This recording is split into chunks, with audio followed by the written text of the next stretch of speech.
नमस्कार दोस्तों। इजराइल देश में लाखों की संख्या में लोग सड़कों पर आ गए हैं प्रोटेस्ट करने के लिए। बताया जा रहा है कि इजराइल के इतिहास में अभी तक का ये सबसे बड़ा प्रोटेस्ट है।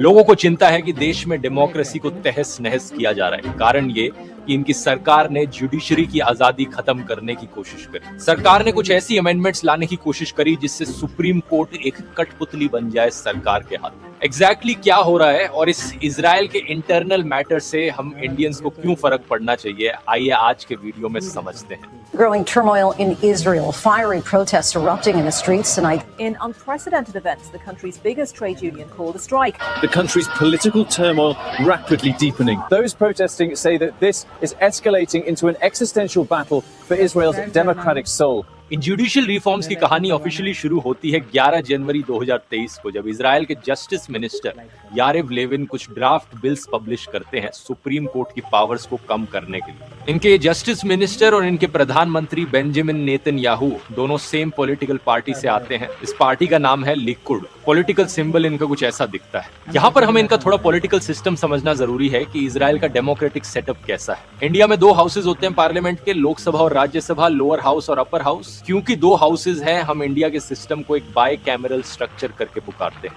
लेकिन इजराइल में एक ही हाउस ऑफ पार्लियामेंट होता है, इसलिए एक यूनिकैमरल स्ट्रक्चर, और इनके इस पार्लियामेंट का नाम होता है किनेसेट। ये किनेसेट इकलौती लेजिस्लेटिव अथॉरिटी है पूरे देश की। इसमें टोटल में 120 मेंबर्स है जिन्हें लोगों के द्वारा इलेक्ट किया जाता है, जैसे हमारे लोकसभा के मेंबर्स को। लेकिन हम अपने मेंबर्स को एमपीज करके पुकारते हैं मेंबर ऑफ पार्लियामेंट। यहाँ पर शब्द यूज किया जाएगा एमकेज, मेंबर ऑफ किनेसेट। बाकी फंडा बड़ा सिंपल है, जिस पार्टी की एक क्लियर मेजोरिटी होगी इस पार्लियामेंट में वो सरकार बनाएगी, यानी 120 में से 61 सीट्स जिस भी पार्टी के पास हुई उसकी सरकार बनी। लेकिन आज तक इनके देश के इतिहास में ऐसा कभी नहीं हुआ है कि एक सिंगल पार्टी ने 61 सीट्स का मार्क क्रॉस किया। हमेशा कोलिशन सरकारें बनी है इनके इतिहास में। इस सिस्टम का नुकसान यह है कि जो सेपरेशन ऑफ पावर हमें देखने को मिलती है लेजिस्लेचर और एग्जीक्यूटिव के बीच में, वो यहाँ काफी हद तक गायब है। स्कूल में आपने पढ़ा होगा ना कि डेमोक्रेसी के 4 पिलर्स होते हैं, लेजिस्लेचर, एग्जीक्यूटिव, जुडिशरी और मीडिया। इन चारों का एक दूसरे से इंडिपेंडेंट रहना, आजाद रहना बहुत जरूरी है। इजराइल में एग्जीक्यूटिव और लेजिस्लेचर के बीच में ऑलरेडी बहुत कम सेपरेशन है। दूसरी अनोखी चीज इजराइल के बारे में है कि इनका कोई अपना रिटन कॉन्स्टिट्यूशन नहीं है। सही सुना आपने, इंस्टेड इजराइल में एक बेसिक लॉज का कॉन्सेप्ट काम करता है। इनकी सरकारी वेबसाइट पर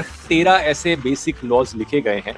ये लॉज डिफाइन करते हैं कि एक इजरायली कॉन्स्टिट्यूशन की फाउंडेशन क्या हो सकती है। हिस्टोरिकली आइडिया ये था कि ये पहले बेसिक लॉज बनाएंगे, उसके ऊपर अपना एक नया कॉन्स्टिट्यूशन बनाएंगे, लेकिन वो कॉन्स्टिट्यूशन कभी बना ही नहीं। बेसिकली इन 13 कानूनों को ही आप आज के दिन इजराइल का करंट कॉन्स्टिट्यूशनल फ्रेमवर्क समझ सकते हो। करंटली इनके सुप्रीम कोर्ट के पास अधिकार है जुडिशियल रिव्यू का। अगर इनकी सरकार या इनका पार्लियामेंट कोई ऐसा कानून बनाता है जो इनके बेसिक लॉज के खिलाफ जाता हो, तो इनके सुप्रीम कोर्ट के पास अधिकार है उस कानून को खारिज करने का। तो मोटे मोटे तौर पर देखा जाए तो इजराइल में जुडिशरी का रोल और भी ज्यादा इंपॉर्टेंट बन जाता है इन 2 कारणों की वजह से। पहला, वीकर सेपरेशन ऑफ पावर्स इनके ऑलरेडी एग्जिस्टिंग पिलर्स में, और दूसरा, कॉन्स्टिट्यूशन का ना होना। लेकिन इसका यह मतलब नहीं है कि सुप्रीम कोर्ट सरकार के हर रैंडम फैसले को रिवर्स कर सकता है। सुप्रीम कोर्ट अगर रिवर्स करने का डिसीजन ले रहा है तो उसे ये दिखाना पड़ेगा कि सरकार ने जो फैसला लिया है वो इजराइल के बेसिक लॉज को कॉन्ट्रडिक्ट करता। फॉर एग्जाम्पल, अगर इनकी सरकार कोई ऐसा कानून पास करती है जो LGBT कम्युनिटी के अगेंस्ट हो, जैसे कि मान लो ट्रांस लोगों को इन्होंने क्रिमिनलाइज कर दिया, तो सुप्रीम कोर्ट इसे स्ट्राइक डाउन कर सकता है, ये कहते हुए कि इजराइल का जो बेसिक लॉ है on human dignity and liberty,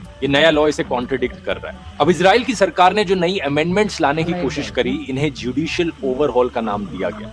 exactly क्या ये अमेंडमेंट्स थी, आइए एक एक करके देखते हैं। पहली, सबसे इंपॉर्टेंट और सबसे प्रॉब्लमैटिक अमेंडमेंट, इनके पार्लियामेंट को अधिकार दिया जाए सुप्रीम कोर्ट के डिसीजंस को वीटो करने का। यानी सुप्रीम कोर्ट जो भी फैसला लेगा उसे वीटो किया जा सकता है अगर इनके किनेसेट में मेजॉरिटी एमकेस यानी 61 या उससे ज्यादा एमकेस उसके खिलाफ वोट करें। दूसरा अमेंडमेंट, पार्लियामेंट में सिंपल मेजॉरिटी के साथ सरकार को यह भी अधिकार दिया जाए कि सुप्रीम कोर्ट के प्रेसिडेंट और वाइस प्रेसिडेंट को सरकार खुद अपॉइंट कर पाए। साथ ही साथ कोर्ट में जो जजेस होंगे उन्हें भी अपॉइंट करने की रिस्पॉन्सिबिलिटी सरकार के पास है, और इसमें ऐसे भी लोगों को अपॉइंट किया जा सकता है जिन्होंने आज से पहले एज ए लोअर कोर्ट जज भी सर्व ना किया। अभी क्या रूल है कि सुप्रीम कोर्ट के जजेस की अपॉइंटमेंट करी जाती है एक जुडिशियल इलेक्शन कमेटी के द्वारा। इस कमेटी में 9 मेंबर्स बैठते हैं, लेकिन इनकी जो नई अमेंडमेंट है उसके तहत इस कमेटी के मेंबर्स अब 9 से 11 हो जाएंगे। और कौन होंगे 11 मेंबर्स?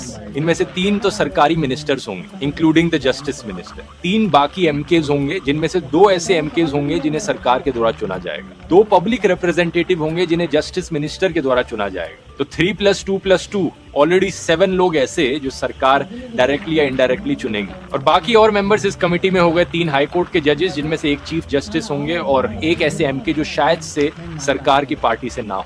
क्लियरली इस कमेटी में मेजोरिटी होगी सरकार के द्वारा चुने गए लोगों की, तो सरकार के पास पूरा कंट्रोल होगा कि कौन से जजेस को सुप्रीम कोर्ट के लिए चुना जाता है, कौन सो को रिजेक्ट किया जाता है। ऑलरेडी आप देख सकते हो दोस्तों कि कैसे जुडिशरी को पूरी तरीके से दबाया जा रहा है। लेकिन अभी और सुनो। तीसरा, सुप्रीम कोर्ट के पास ये जो अधिकार है बेसिक लॉज के तहत सरकार के डिसीजंस को रिवर्स करने का, सरकार के कानूनों को स्ट्राइक डाउन करने का, ये तभी वैलिड होगा जब सारे के सारे 15 जजेस सुप्रीम कोर्ट के साथ में मिलकर डिसीजन ले। मतलब अगर 15 में से किसी एक जज की भी तबीयत खराब हो गई और वो यहाँ पर कोर्ट की हियरिंग में नहीं आ पाए, तो ये डिसीजन लेना पॉसिबल नहीं होगा। और ये हो जाने के बाद भी इनके कैनेसेट के पास अधिकार होगा सुप्रीम कोर्ट के फैसले को दोबारा से ओवरटर्न करने का, एक